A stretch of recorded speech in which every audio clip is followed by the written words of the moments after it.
a sensitive thing that happened a couple of months ago. Governor Spitzer came out with a plan to enable or to give licenses, driver's licenses, to those illegal aliens. And again, in this post-911 era, when you say illegal aliens, that raises a lot of eyebrows. You, at that time, had favored that.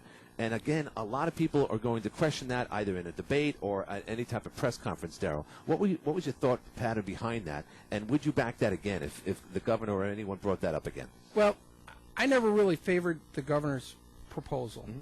What I do favor is, in other words, we have over 130 miles of international border just in my district. Mm-hmm. So obviously issues with border crossings and people coming into the state or the nation is of great concern to me. Sure.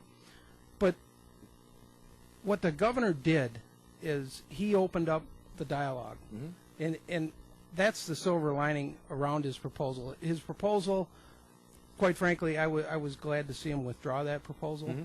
Mm-hmm. The federal government fell down, and they haven't done anything since 9/11. They fell down on this issue. We should have been, we've seen the Nexus card, we've seen the passport, right. We've seen driver's license, we've seen your birth certificate. You can take your NIMO bill over there if that proves who you are. What we need is a system in place. Mm-hmm. They have not done that. They have not done their job, and that's what we need to do. And I have no problem with people who want to come to the United States and make a living and enjoy what we have here. Sure. And what I want people to do and what I want people to understand is if you want to come here, mm-hmm. come here through the front door. Mm-hmm. Mm-hmm. Don't come through the back door. Right. And we need a system in place that allows people to do that. Is this all to do with those migrant workers, for instance, that might work on a big farm near here or in St. Lawrence County that need to get around and need to, not only work 10, 12 hours a day, but function as normal people? So when they get into a car, and someone brought this up yesterday, I thought it was a good point, that they are in essence driving without a license and don't have insurance. So if they're working on some type of visa program, whichever, doesn't it alleviate things when, it sounds crazy because people, again, in this post-911 era, think, oh, geez, you just can't give illegal aliens anything. But sometimes it makes sense. Well, I would go back to people that want to come here through the front door. Mm-hmm.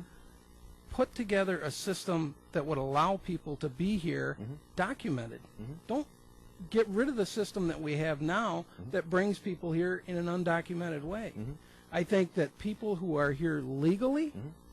if they want to apply and get a driver's license, sure. then that may be something we could consider. Go ahead. No, go ahead. But not for undocumented aliens, illegal aliens. Mm-hmm. Come through the front door. Well, I'm glad you clarified that because, and again, that's probably going to come up between now and Election Day, but that's something that's just a hot-button issue. I'm sure you would probably agree with that. Oh, without a doubt. Yeah, without a doubt. Let's take our first call of the day. Hi, you're on the air. Would you have a question for the Assemblyman?